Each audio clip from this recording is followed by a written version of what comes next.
Hola, bienvenidos a otro episodio de nuestro podcast Letras que Trastornan. Y hoy tengo el gusto de estar con Rolando. ¿Cómo estás? ¿Qué tal, Diego? Bien, bien, aquí. Con Rolando alias, Hip Hop. por si no sabían, se llama Rolando, no se llama Hipope. No es apellido tampoco. A la gran, imagínate que te llamas Rolando Hipope. Vos, pero pasa, hay personas ¿Creen que te llamas creen así? que me llamo Hip ¿Qué Hop. nivel? Pero a mí no me molesta, ¿no? Es que ya hace años. Ya es tu nombre, tu segundo nombre. Casi Te lo hace vos. cambiar. ¿Qué te pareció el libro? La verdad es que fue bastante reconfortante, yo diría la palabra. La verdad es que yo siento que el autor hace que te enamores más de Dios, vamos, más de Jesús. Sí. Y aparte me encantó porque yo no soy muy bueno para la lectura, vamos, pero la lectura es bien, bien amigable. Entonces, me gustó bastante eso, que no me aburrí, la verdad, no me aburrí. Incluso en algunas partes hasta lloré, vamos. Sí. Y eso es como... Y a pesar que este libro tiene bastantes años que se escribió, yo lo veo bastante... pues no quisiera decir actual, pero creo que se sigue cumpliendo. Bueno, habla de Jesús y de Dios, y Dios nunca cambia, Jesús nunca cambia. Pero creo que la lectura se acopla mucho a la realidad y tiene muchos ejemplos bien bonitos, como vos mencionaste, y hoy vamos a hablar algunos de ellos, acerca de quién es Jesús. Hace 8 días estuvieron hablando acerca de que Jesús es un amigo, cómo Jesús puede ser un amigo a lo largo de tu vida, y ese amigo que tal vez no hemos tenido muchos, vamos. Y hoy vamos a hablar acerca de Jesús es gracia, ¿sí? ¿Qué se te viene a la cabeza cuando escuchas la palabra gracia? Jesús. Eso es... yo creo que la gracia, y bien lo menciona en el libro, es como la piedra angular del cristianismo. Yo creo que sin la gracia no... Sin gracia no hay Jesús y sin Jesús no hay gracia. Sí, porque al final uno es otra. Entonces... Sí, y si pudiéramos empezar a describirle a alguien qué es la gracia. O sea, explicarle, mira, la gracia funciona a través de Jesús por medio de esto, esto y esto. ¿Cómo podrías explicarse? Qué buena pregunta. Preguntas para mí, para amigos. Preguntas, se me olvidó cómo se llama esto, pero preguntas de tesis. Preguntas de tesis, ajá. De privado, perdón, preguntas de privado. ¿Qué es la gracia? Defina. Fíjate que yo pienso que yo lo formularía así. Es la verdadera cara de Jesús. Atrás de la máscara de libertinaje que le ponen muchas personas. Y también atrás de la máscara de doctrina, de legalismo. Es la esencia de Jesús. Yo les diría, mira, en realidad es una relación que vos tenés con Jesús, por medio de la cual te vas a dar cuenta que poco a poco vas a querer menos de pecado, menos de lo que te aleja de él, y vas a querer más de él. Entonces, sí, buenísimo. Es el gancho. Fíjate que hay una definición. Aquí el autor da 3 ejemplos de lo que dice los diccionarios, y hay uno que me gustó un montón. Y dice así, es un diccionario bíblico, si no estoy mal, pero dice que es un favor divino no merecido concedido a los seres humanos para su regeneración o santificación. Y si vamos como construyendo sobre eso, en primer lugar sabemos que la gracia viene de parte de Dios, ¿sí? Es algo divino. ¿Y qué hacemos nosotros para merecer la gracia? Nada, ¿sí? Es un favor que no merecemos. Y fue dado a los hombres para que podamos ser regenerados o santificados. Jesús dice en la Biblia que sin santificación nadie va a ver al Padre. Y nosotros tuvimos hace unos meses, creo yo, acabamos de ver en la Arena de Adultos Pro una serie que se llamaba... se me olvidó otra. Vos hoy se me está olvidando todo. La cosa es que hablamos acerca de la santificación.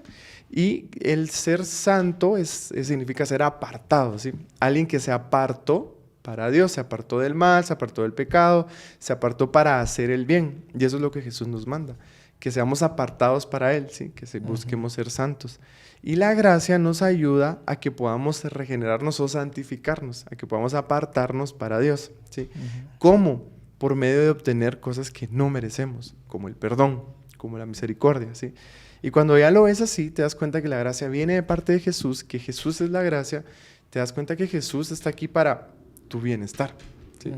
Para darte esa gracia que te va a ayudar a poder ver al Padre, ¿sí? Y el autor da varios ejemplos de la Biblia acerca de algunas parábolas que vemos que Jesús mencionó. ¿Te recordás de algunas de ellas? Mencionaba la parábola de la oveja perdida, de la moneda perdida, y de último la parábola del hijo pródigo. Yo no lo había visto así, no sé si vos lo hayas visto, pero son tres parábolas seguiditas, y en las primeras 2 parábolas vos te das cuenta que la oveja y la moneda hicieron nada para ser recuperadas, sino que siempre fue el dueño o el pastor buscándolas. Porque a veces nosotros creemos que en la última historia, la del hijo pródigo, el hijo pródigo es quien hace todo, ¿sí? Pero no, es igual, es la misma línea, ¿sabes? Y aquí se nos habla acerca de un padre que hace todo para recuperar a su hijo. Excelente. Fíjate que a mí me llama mucho la atención esto. Y yo siento que está mal llamado la parábola, porque todos lo conocemos como el hijo pródigo. Esa es la... No sé si hay título, no creo que no hay título en la Biblia. No recuerdo, tal vez algunas tienen, es que algunas le ponen. Pero está igual que la película de Buscando a Nemo, ¿vamos? Ah, sí. Se llama Buscando a Nemo, pero el que menos sale, o sea, el que más sale es el papá, ¿vamos? Entonces, es así con esta parábola, en realidad. Yo le pondría como la parábola del papá que nunca se rindió, ¿va? Del padre que más luchó, no sé. Sí. Entonces, lo malo de esto es de que a veces... esto alimenta nuestro orgullo, ¿va? Porque siempre decimos, yo soy el hijo pródigo. Ajá, exacto. Pero esto nos vuelve hasta querernos llevar de protagonistas. Sí, entonces, exacto. Y pensamos que nosotros, vamos a ver cuándo me acerco a Dios, va a ver cuándo regreso a Dios. O incluso pensás con la línea de lo que estás diciendo, qué genial, que Dios, yo soy tan importante a vos que no importa nada, todo se va a parar para que yo regrese. Y sí es cierto que Dios hace muchas cosas, vamos, pero nos ponemos en el centro de la ecuación. Y el asunto es que nosotros no somos el centro de la ecuación, ¿sí? Dios está en el centro. Y Dios, con su infinito amor y misericordia, actúa, como lo dice Romanos, Él dispone todas las cosas para los que lo amamos, para nuestro bien. Pero no es que todo, como lo menciona un autor ahí, tal vez algunos lo habrán leído, que todo el universo va a conspirar cuando alguien decide seguir su sueño, vamos. No necesariamente es así, fíjate, sino que es un padre que está esperando y está actuando. Pero no se trata de mí, no se trata de que yo soy la oveja negra, que yo soy lo que mencionabas vos, el renegado, y miren qué pilas, ¿va? Pasa de que cuando tenés este pensamiento, Dios igual en su misericordia va por vos, va. Y yo me lo imagino así de, esta ovejita se las lleva, va, pero ahí vamos. Ajá. Pero, ¿qué sucede? Cuando ya estamos dentro del redil, y agarrando un poquito de la parábola de la oveja perdida, ¿va? Y tomamos la actitud. En vez de ser de las ovejas que celebran con Jesús cuando viene la perdida, pasamos a ser el hermano que se enoja, ¿vos? Sí. Porque ya como creemos que todo está en torno a nosotros, ya olvidamos de que en realidad las personas de afuera también necesitan, ¿vamos? Sí. Entonces, buenísima. La verdad es que estas tres parábolas... yo creo que son clave para poder entender la gracia. Y para poner un poquito en contexto, la parábola del hijo pródigo es un hijo que pide su herencia antes de tiempo. Recuerda que la herencia se supone, vamos, que se te otorga cuando tu papá o tu familiar muere, vamos, es algo que te dejan, se supone. Entonces él viene y le dice a su papá, dame mi herencia, lo cual representaba no me importa que estés vivo, yo quiero hacer mi voluntad y me voy. La malgastó. Cuando ya no tenía nada, hay una parte donde menciona que él quería pidió trabajo y le dieron trabajo de darle comida a los cerdos. Incluso tenía tanta hambre que quería comer de eso, de la comida de los cerdos. Y luego volvió en sí, esa parte me encanta, volvió en sí y dijo, bueno, en la casa de mi padre, cuántos criados, cuánta comida, toda la posición que yo tenía, voy a volver a la casa de mi padre. Y ahora imaginémonos qué pensó él. Ponerle qué pensó él porque dijo, le voy a decir, quiero ser uno de tus siervos. Imagínate, ya empezó a poner sus excusas, así no son excusas, empezó a maquinar cómo iba a pedir perdón. ¿Cuál iba a ser su discurso para venir y decirle al padre todo lo malo que hice? Yo pues te pido perdón y sí hice esto y esto y esto, pero ahora, aunque sea como uno de tus siervos, trátame. Bueno, resulta que cuando él va de regreso, el padre lo vio de lejos, corrió hacia él y cuando el hijo está por pedirle perdón y decirle, padre, lo interrumpe el papá. Si lo interrumpe, le dice, mira, venite, aquí sos mi hijo y te vamos a honrar. Pide que lo cambien, que le pongan un anillo de honor, que le den comida, incluso preparan el banquete así, el más grande que han tenido. Y el hermano se da cuenta de todo lo que sucede y el hermano se enoja, y esa es otra historia que vamos a hablar en algún momento muy, muy buena. Pero si nos damos cuenta en todo esto, el papá de esta historia cumple el papel importante, como vos lo decís, porque no necesariamente es la historia del hijo que se va y desperdicia todo, sino el papá que está dispuesto a aceptar. Cuando el hijo le pide la herencia, según la cultura le está faltando el respeto al papá, le está diciendo, mira, preferiría que estuvieras muerto, mejor me voy y hago mis propias cosas, ¿sí? Cuando el hijo va, desperdicia el dinero en cualquier cosa, empieza a trabajar, imagínate el papá pensando, todo lo tenía aquí, ¿cuál era la necesidad de irse? Prefirió irse y hacer cualquier otra cosa, pero no. Vemos que el papá está esperándolo, ¿sí? En la Biblia se menciona que él estaba esperándolo por tanto tiempo. El hijo volvió en sí y cuando se acerca a pedirle perdón y darle todo su discurso, el papá lo levanta, lo interrumpe y le dice, no, tranquilo, ¿sí? No tenés que darme nada de excusas, no tenés que contarme nada. Aquí sos amado, ¿sí? Sos hijo. Y le da un lugar de honor. Y esta parte también me encantó. ¿Cómo hacía un lugar de honor? Decime, ¿qué honor merecía el hijo? Imagínate que si te pones a pensar, ¡ala, qué bien hijo, te gastaste la herencia! Al final, yo creo que lo que merecía es cabal como estaba viendo, porque dice que la comida de los cerdos, creo que estaba, de eso se alimentaba. ¿Vos? Entonces, literal, es como un hijo malagradecido. Sí. Sin embargo, pues... y de ahí, fíjate que me gusta mucho contextualizar las historias de Jesús, ¿va? Y el autor lo hace también. O sea, tomando en cuenta de que esto se lo está contando a un grupo de personas entre las cuales se encuentran los fariseos, los escribas, los que sabían, y que en ese entonces le chocaba bastante la idea de la gracia. Sí. Porque ellos estaban tirados hasta el otro extremo. Exactamente, de los rituales. De lo ritual, el legalismo, y para ellos el pensar tan siquiera que un hombre levante su túnica y salga corriendo para alguien era humillante. Era algo como decir, puchis, ¿cómo? Y entonces que Jesús ponga el papel del padre humillándose, tal vez haciéndose ver mal, y representando a Dios, representando eso. Yo siento que haber escandalizado bastante. Sí. Pero ¿qué pasa? Esa es la realidad, esa es la gracia. Y por eso te decía la esencia de Dios, ¿vamos? Y esto creo que es lo que más nos enamora de Él. Y sabes qué genial lo que mencionas, que Jesús lo contextualizó y mencionó varias partes clave para representar en ese entonces qué significaba la gracia de Dios. Antes eran muchos rituales, ¿vamos? Y si vos no cumplías con todo esto, no podías tener acceso delante del Señor. Esas eran las creencias delante de Dios. Cuando Jesús viene, quita todo eso y empieza a decir, bueno, la gracia es diferente, ¿sí? ¿Qué tenés que hacer para recibir gracia? Nada, ¿sí? Nada. La gracia viene de parte de Dios. Dios es gracia, ¿sí? Dios es amor, es misericordia. ¿Y qué tenés que hacer vos? No puedes hacer nada para recibir la gracia. Al igual que en la historia, justo como en la historia, nosotros queremos presentarnos delante de Dios y poner nuestro discurso, nuestro currículum delante de Él, y es como, yo te voy a poner en un lugar de honor. No importa nada de lo que hayas hecho, no importa tu hacer, sino importa tu ser. Y te voy a poner en un lugar de honor. Y te estoy dando gracia. No la mereces, pero te la quiero dar, ¿sí? No mereces que te reciba, pero aquí estoy y te voy a poner, no como el peor, como va, está bueno, porque también queremos eso, ¿va? Que Dios nos pone como cristianos de segunda categoría. Y va, está bien, ya te perdoné, pero que te cueste, ¿va? No, ahorita de rodillitas 2 semanas y vení hincado a la iglesia y ahí vamos a ver si ya puedes otra vez venir delante. Incluso el hijo tenía ese pensar, ¿vos? Porque decía, bueno, voy a llegar a mi papá y voy a ofrecer que me trate como un siervo, no como exacto. A su hijo. Pero ¿qué hace el papá?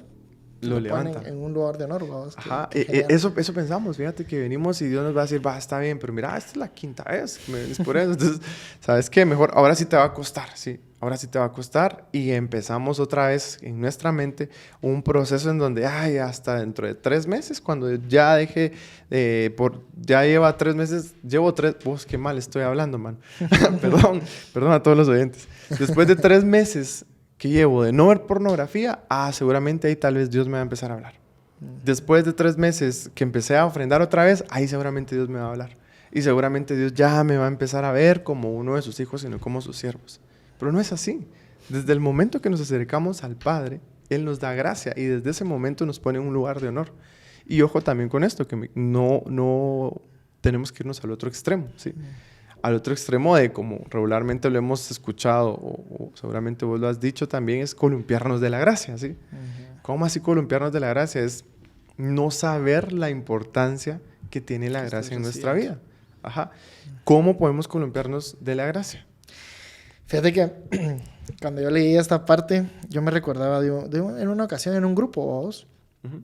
hicimos una dinámica y cabal estábamos hablando del amor de Dios. Bueno, hablamos ya teníamos acordado con uno de mis amigos, de los que estaban en el equipo, que íbamos a hacer la actividad. Entonces, le dije a aquel que se saliera y le dije a los patojos, va, miren muchachos, fíjense que aquel está pasando por un problema bien grueso. Necesito que le hagamos y yo ya vi una cartulina y le hicimos una carta y todo. Vamos. Ajá. Mira, todos se esmeraron, vamos, porque la verdad es que es bien querido, o sea, a querer, la verdad. Ujú. Para no alargarla, aquellos que se esmeraron y todo, y entró y hasta todos le dieron como palabras de ánimo. Mira, estamos con vos, mira, todo va a pasar y que la gramba. Entonces la dinámica que estaba en que aquel agarró la carta, ¿va? La cartulina, Ajá. y la arrugó. Ah, la gran. Así, mira, la arrugó como Ajá. que la puso abajo de la silla y se paró sobre y pues sí, y Ah, la actuó gran. bien indiferente. Ajá. Pues tuvimos que romper la actuación porque uno de los ovejas hasta se puso así como a llorar, Ah, vamos, porque se sintió mal, Ujú, vamos. ujú. Pero después ese era el mensaje, vamos. Ujú. Así se siente el hecho Ujú. de que venga Dios a darte algo tan preciado Ujú. como la gracia y que vos solo la tengas, como decía el libro, solo como algo que me va a servir hoy, va. Sí. Hoy vi pornografía, entonces hoy sí me va a servir la gracia, va. Dios, mira, aquí está, va. Otra vez la meto ahí en el armario, va. Ujú. Entonces, esto es columpiarse en la gracia, ¿no? Sí. Y lastimosamente somos bien propensos, fíjate, Diego, porque yo pienso que por eso es bueno tener la idea de una relación y no de un concepto de gracia. Ujú. Cuando entendés que es una relación, cabal, ese ejemplo me encantó del libro. Si yo le soy fiel al concepto de matrimonio, Ajá. seguramente voy a fallar, ¿va? Seguramente se me va a cruzar una chatilla y puedo voltear a ver o pecar, vamos. Ujú. Pero cuando yo pienso que ese concepto no es un concepto, sino que es mi esposa, ¿va? Ujú. Ya cuando yo pienso en Stephanie, cuando yo pienso, entonces ya digo, no, ¿cómo va? Sí. Entonces, lo mismo pasa con Dios, ¿va? Cuando vos entendés, cuando vos experimentás ese enamoramiento, ya no es como que te preocupes en el pecado, ya no es como que como Dante Gebel dice algo, ya yo me imagino que muchos lo conocerán. Ujú. Si vivís diciendo ¿hasta dónde puedo llegar? Ajá. ¿Hasta dónde puedo pecar? Entonces mejor andate para allá porque en realidad no estás enamorado, o en realidad solo te estás torturando, ¿va? Estás llegando como a un límite en el que tarde o temprano vas a caer. Exacto. Entonces, pienso que sí, somos vulnerables a no ser que estemos...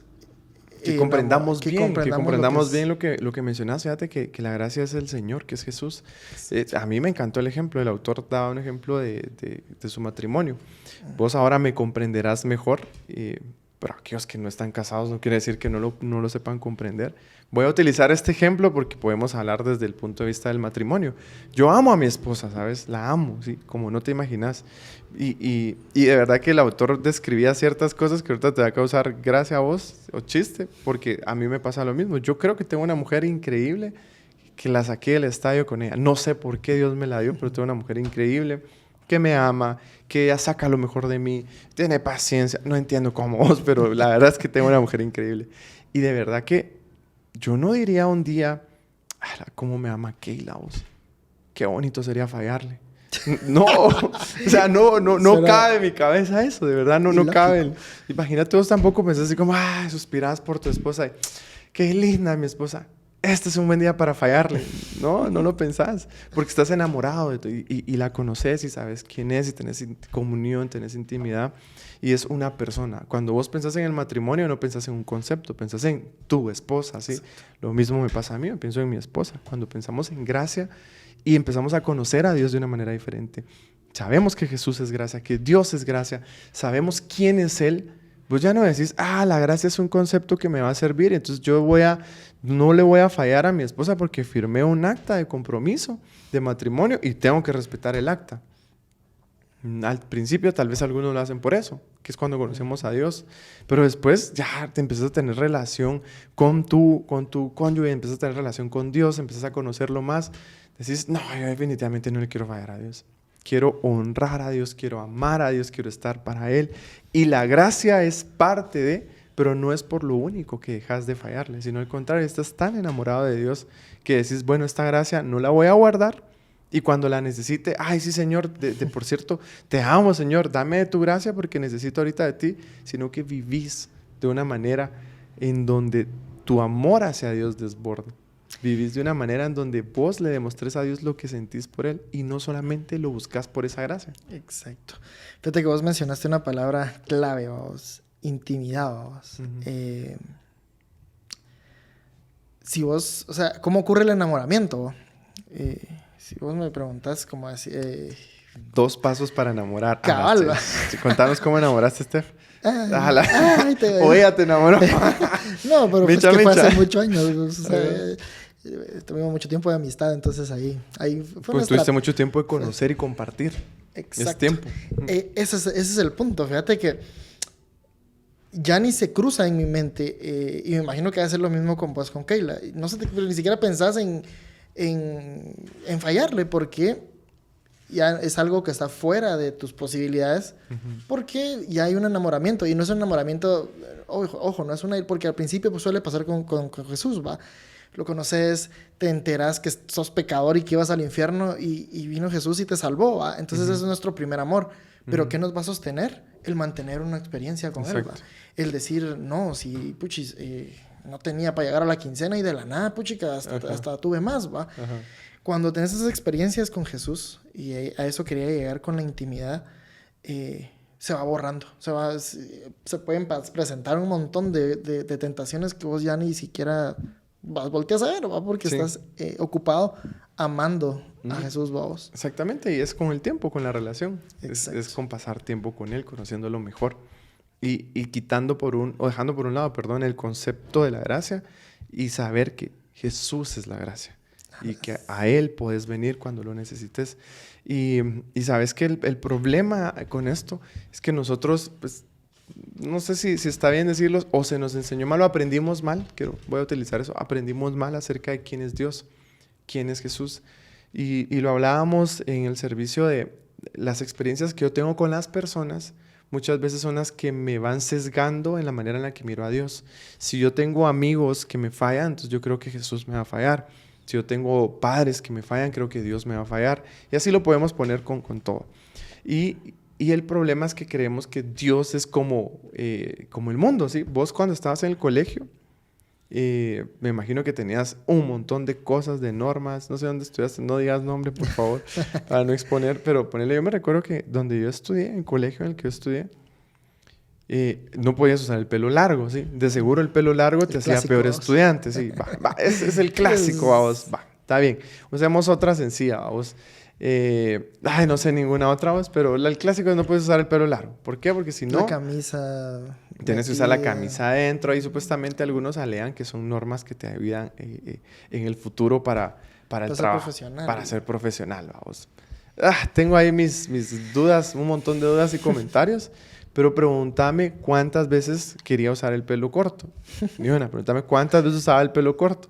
Ni una. Yo creo que hasta por más molestar uno los... Ajá, vos andabas con la camisa medio metida, vamos, solo por... rebeldía. Ajá. No sé si era rebeldía o simplemente porque cuando te meten muchas normas, te ponen muchas cosas, te imponen muchas normas, a veces, no sé, le perdés el gusto, ¿va? Recuerdo que cuando empecé a trabajar, bueno, después vine y me rebelé, ¿va? Ya siempre usaba la camisa afuera, ¿va? Estoy dando el ejemplo más burdo de todos. Pero luego empecé a trabajar y empecé a usar la camisa adentro porque me gustaba. No tenía que hacerlo. El uniforme la podías usar afuera, pero empecé a usar adentro porque me gustaba. Pero nadie me estaba exigiendo, vamos. Nadie me estaba exigiendo. Entonces empecé a hacer ese tipo de cambios, vamos. Y lo mismo pasa en el cristianismo. El problema es que aprendimos mal, vamos. Y creemos que todo se trata de normas. No esto, no aquello, nada.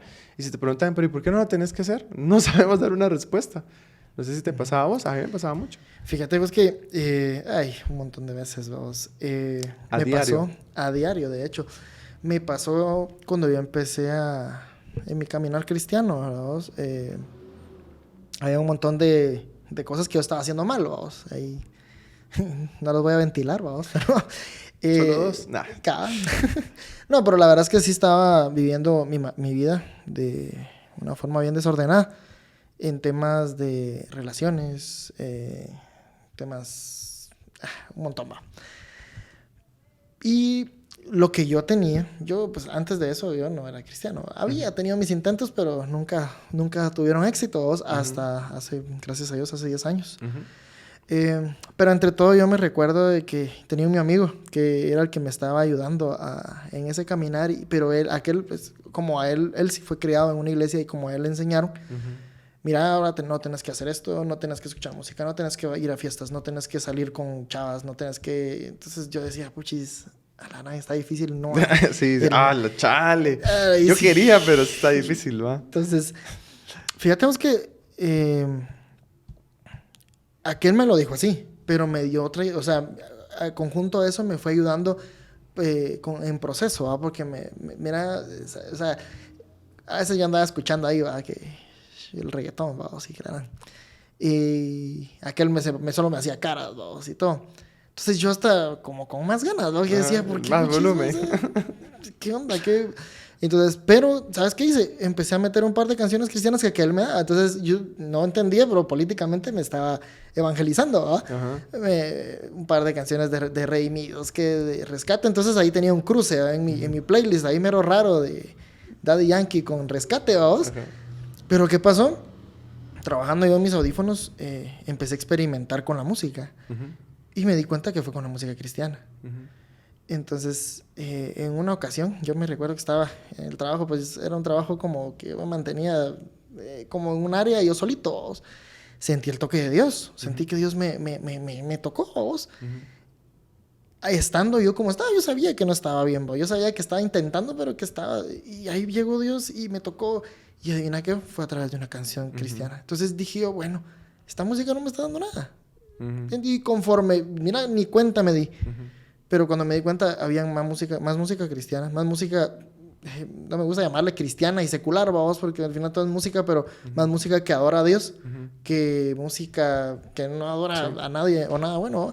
Entonces, pienso que así es todo, es bien progresivo conforme vos te vas enamorando, conforme vos te vas empapando de Jesús. Vas teniendo esas experiencias, vamos, como bien mencionás, porque si a vos te hubieran dicho, no tenés que hacer, ¿por qué? Porque no te están dando ningún razonamiento. Y es que, mira, Rolando te va a decir hip hop, vos. La mezcla. Con pues, confianza. La cuestión es que a veces creemos que la fe no es razonable, ¿sí? Creemos que la fe solamente es... No, tienes que creer ciegamente. Pero hay cosas que se pueden razonar, ¿sí? ¿Por qué crees que el sexo solamente es para el matrimonio con tu pareja? Pues ahí estás evitando un montón de cosas y te voy a hablar de las más sencillas, enfermedades venéreas. Solo ahí estás evitando embarazos fuera del matrimonio, con hijos, con otras personas.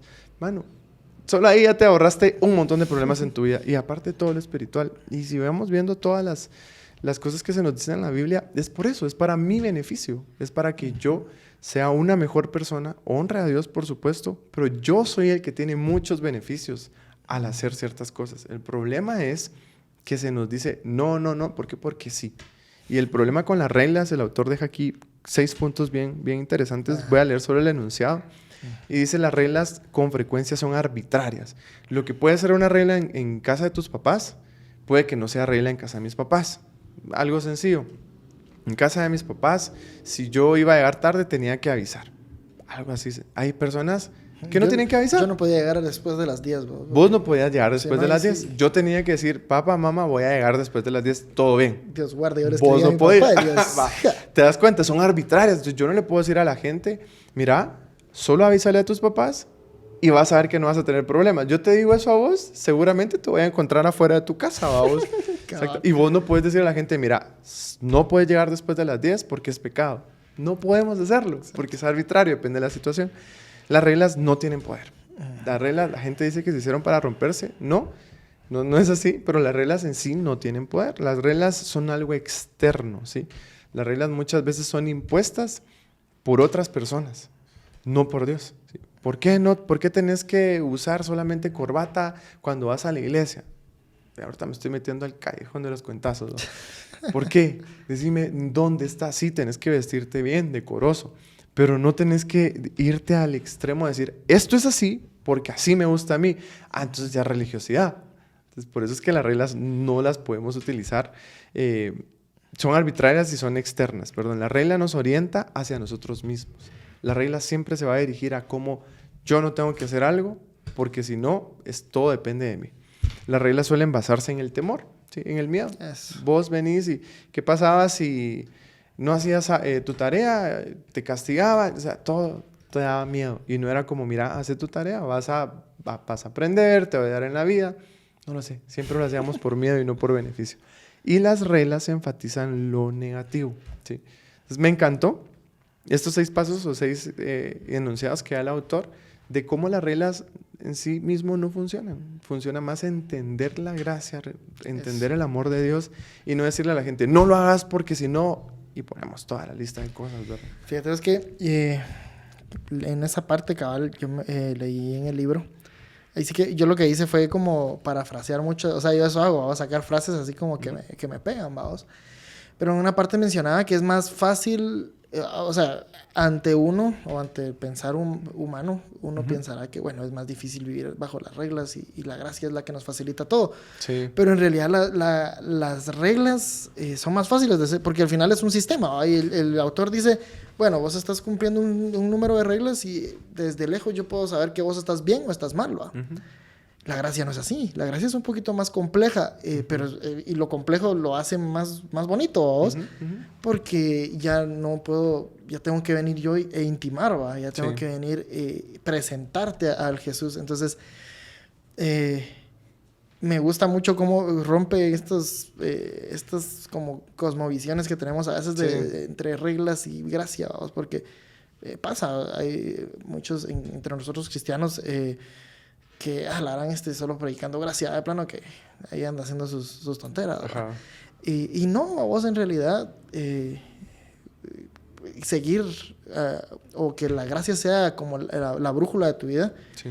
Es un poquito más complejo, pero es más emocionante. Sí. Vuelve la vida muchísimo más emocionante. Y sabes que yo creo que el problema es que entendemos mal la gracia. Es que volvemos a lo mismo. Entonces cuando decimos lo que decís vos, solo predicando gracia, plano, anda haciendo un montón de cosas, es porque entendemos mal la gracia. Pero cuando entendemos que Dios es gracia, que Jesús es gracia, volvemos a... Tiene tanta gracia que ¿por qué lo voy a fallar? Entonces seguimos predicando acerca de ese Dios amoroso, misericordioso que tiene gracia y cómo yo puedo responder bien ante esa gracia. No responder de una manera de, no, definitivamente Dios nunca me va a perdonar porque lo que hice es demasiado malo. Igual, Dios me perdona, qué fregado, o lo que sea. No, al contrario, te vas al centro y decís, bueno, se trata de Dios, se trata de su amor, de su misericordia y yo voy a actuar en consecuencia de eso. Ese es el punto, ¿sabes? Estar en el centro. Estar en el centro y no creer que mis acciones son las que me van a permitir ser salvo. Eso. A mí me encanta cómo lo dice el libro, el título. Mira, me llamó la atención. Eso fue lo que más me llamó la atención cuando yo te puse a ojearlo. Abandonar Meritolandia. Porque esa es el efecto que tiene el vivir fuera de la gracia y sobre el legalismo o el lado contrario, que es en el libertinaje. Es pensar que soy digno o soy indigno. O sea, si yo estoy haciendo mis cosas bien, me siento capaz y me siento en la potestad de señalar a quien quiera. Exacto. Y yo sé que soy la máxima exponencia espiritual. ¿Vamos? Exactamente. Pero si yo estoy mal, hasta incluso el libro decía, el decir yo no soy digno de tu gracia, yo no soy digno del amor, es orgullo. O sea, es ensimismarme y decir... No, entonces yo lo tengo. El día que yo llegue con Jesús, es porque yo me lo gané. Y vos te estás poniendo en un lugar en donde vos sos capaz de hacerlo, pero nunca vamos a ser capaces. Ese es el detalle que olvidamos, ¿vamos? Que por mucho que nos esforcemos o que tiremos la toalla, no va a depender de eso. O sea, es cuando Jesús simplemente dice, a vos te escogí, a vos te quiero, y ahí voy, va. Entonces, me gusta mucho este pensar de romper con lo de los méritos, ¿vos? El querer tomar yo siento que eso es muy de los humanos, de nosotros, los seres humanos, vamos, de querer tomar control, tener el control de las cosas, ¿va? Y yo creo que esto nos da porque ponerle, si yo sé que estoy cumpliendo con un número de normas, a mí me da paz, porque yo estoy tranquilo. Es como la uva, vos sabes que estás cumpliendo con tus tareas, que estás haciendo todo. Entonces yo estoy en paz con mis notas, porque yo sé que tengo una zona. O al lado contrario, así yo me estoy como descuidando y todo, pues yo también sé por qué, ¿va? El detalle está en que ahí es donde también entra en juego tu fe, porque a un principio el autor mencionaba lo chocante que es para las personas el recibir un abrazo. El guatemalteco tal vez no está así, ¿vos? Porque como chapines somos bien abrazadores, ¿vos? Pero, ¿qué pasa? Un abrazo es bien común, pero ¿qué pasa si vos llegas con alguien X y le decís, mano, mira, vamos, te voy a invitar a comer, o mano, mira, tomás 100 quetzales, ¿va? Entonces, ahí sí lo van a sentir raro. Y ese es el punto. A veces no sabemos cómo actuar ante la bondad de una persona, imagínate. Ahora no sabemos qué hacer con la bondad de Jesús, vamos. Entonces, ¿qué nos queda más que solo dejarnos llevar, vamos? Pero esto nos pone en un punto en que la fe es bien crucial, vamos, porque no tenés control de nada. O sea, solo aquí sabes. Entonces, ¿qué te toca? Solo dejarte llevar por ese amor y dejarte enamorar, vamos. Dejarte enamorar. Y cuando menos te das cuenta, pues estás bien con Dios, y estás viviendo la mejor relación que puedas vivir, hermano, porque eso es el estar viviendo una relación amorosa, emocional con Jesús. No tiene igual, vos. Y sabes que en este título, como mencionabas, de abandonando Meritolandia, también a mí me causó así, ¿cómo así Meritolandia? Pero es lo que nosotros hacemos. Creemos que yo me voy a ir a la tierra donde mis méritos son los que importan, ¿sabes? Pues si nos ponemos a pensar, nuestras buenas obras, vamos, si es que hay, la verdad es que no son tan buenas, porque casi siempre las hacemos en mi beneficio, vamos. Ay, voy a hacer esto para que me miren, vamos. O voy a hacer esto porque me da tranquilidad, vamos. Ya hice mi labor social y listo, ¿va? Pero la misma palabra dice que toda buena dádiva y todo don perfecto provienen de lo alto. Todos los buenos deseos provienen de Dios y no de mi naturaleza ni de mi carne, vamos. Entonces, cuando entiendo eso, me doy cuenta que incluso las buenas obras que puedo hacer responden a Dios, ni siquiera responden a mí. Porque en mi naturaleza lo que quiero es mi satisfacción. Pues a mí no me importa si a vos te da bien. Con que a mí me vaya bien, yo estoy tranquilo. Y esa es la forma en la que pensamos. Pero cuando hay algo bueno, queremos agradar a alguien, ayudar a alguien, lo hacemos realmente porque Dios lo ha puesto en nosotros. Entonces ahí ya te quita el mapa de, pues entonces mi Meritolandia no existe, pues. No puedo hacer cosas suficientemente buenas para agradar a Dios. Y entonces te das cuenta que lo único que te queda es venir a la gracia. Y en la gracia así puedes descansar. Puedes decir, bueno, Señor, no sé cómo, pero aquí estoy. Por favor, ayúdame, ¿sí? Perdóname y voy a empezar a vivir de esa manera.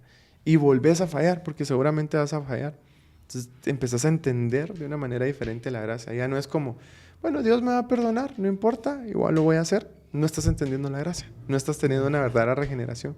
Y si venís al otro lado del orgullo de, no, es que hoy sí me pasé, vos. Es que si te contara lo que hice, estás diciéndole, Jesús, tu sacrificio en la cruz no es suficiente. Tu sacrificio no es suficiente y mi pecado puede más que tu sacrificio. Entonces te vas al otro extremo, a vos, en donde haces de menos el sacrificio de Jesús. Bueno, en los dos haces de menos el sacrificio de Jesús. Solo que de diferente manera. De diferente manera, exactamente. Y aquí es donde tenemos que entender que Jesús es gracia, ¿sí? El sacrificio en la cruz nos permite acercarnos confiadamente al trono de gracia, en donde vamos a encontrar los brazos abiertos. No cuando nosotros venimos y hacemos un montón de cosas. No cuando yo mira Dios, esta semana me porté bien. Esta semana di mi ofrenda y di más del diezmo. Esta semana ayudé. No, sino cuando entendemos que es por medio de gracia. Y de eso se trata, comprender y conocer más a Jesús. Y ahí vas a conocer cuál es la verdadera gracia que Él nos quiere dar. Exacto. Fíjate que me gusta mucho la imagen de la gracia que da al final de este capítulo. La gracia es vivir como creo que lo pinta como campos abiertos, ¿no? Como libertad. Y en realidad cuando es difícil, digo, porque Sí. no es como que te diga, Simón, ya manejé bien porque manejar el concepto de la gracia es enamorarte a diario de Jesús. Exacto. Y buscarlo, y que pues como esposo también me comprenderás que el matrimonio de eso se trata, ¿va? De que a diario tenés que ir, bueno, pero no puedes llevar rosas 3 días seguidos porque de ahí otra vez, ¿va? Entonces tenés que irte las ingeniando. Así es con Jesús, ¿va? Vos tenés que ir viendo, bueno, hoy por acá, con otra canción, hoy a lo mejor me voy a ir a... Entonces... Hoy no traigo rosas, hoy hago masaje. Cabal. Tienes que ir viendo. Viene aprovechando y voy a ir tomando los tips. Sí, ¿vamos? de una vez. Pero a lo que voy es de que esta es la verdadera libertad, ¿vos? O sea, Exacto. al final, cuando vos vivís enamorado de Jesús, cuando entendés de que no necesitas más fuerza de voluntad, vos no necesitas torturarte y decir, no, tengo que dejar hasta cierto punto como... Es que ya no es, ¿sabes qué pasa? Que ya no es un suplicio para vos el abandonar las cosas. Lo que pasa es que a veces creemos que, metí el tráiler, vos, que creemos que venir a Jesús es, la gran, voy a dejar de ver pornografía, la puchica, y me cuesta y es lo peor de la vida, pero bueno, Jesús, te amo y ni modo, lo voy a hacer. No es así, vos. Igual poner el nombre del pecado que querrás, vos. No es un suplicio, al contrario, es como, esto no me sirve de nada. En Jesús encuentro todo, vamos. Aquí simplemente encuentro perdición, encuentro cualquier basura que pueda venir a mi mente. No encuentro nada bueno, vamos. Pero en Jesús, en la gracia, en su amor, encuentro todo. Encuentro tranquilidad y esperanza. Y lo mismo con el ejemplo que dabas del matrimonio. El problema es que a veces vemos el matrimonio como una carga. Y por eso es que lo asimilamos así como con Dios.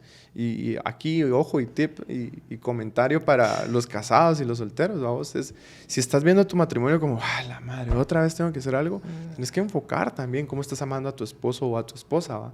Y no se trata de, bueno, ni modo voy a hacer esto, sino al contrario, así es, ¿cómo puedo agradar mejor a mi esposa? La quiero hacer esto para que esté bien, para que se sienta bien, para que podamos tener una buena conversación, ¿sí? Eso es lo que vos buscas en el matrimonio. Lo mismo es con Dios. Es como, yo quiero agradar mejor a Dios, ¿sí? Quiero ya dejé estos pecados y ya no es como, la gran, ¿cómo me hace falta ese pecado? No, al contrario, a vos es como, gracias Dios porque ahora te puedo ver de una manera diferente. Ahora de verdad conozco cuál es la gracia por medio de ti. Y ojo cómo lo estás diciendo, quiero agradar más a Dios. No, no me quiero ir al infierno. Exacto. No quiero perder, no quiero, incluso a veces los volvemos como conceptos, no quiero perder la santidad, sino que decís solo, quiero agradar a Dios, ¿va? ¿Y qué pasa? Entonces ya no es hacer algo para algo, sino para alguien, ¿va? Algo por alguien, ¿va? Entonces eso facilita un montón las cosas, ¿va?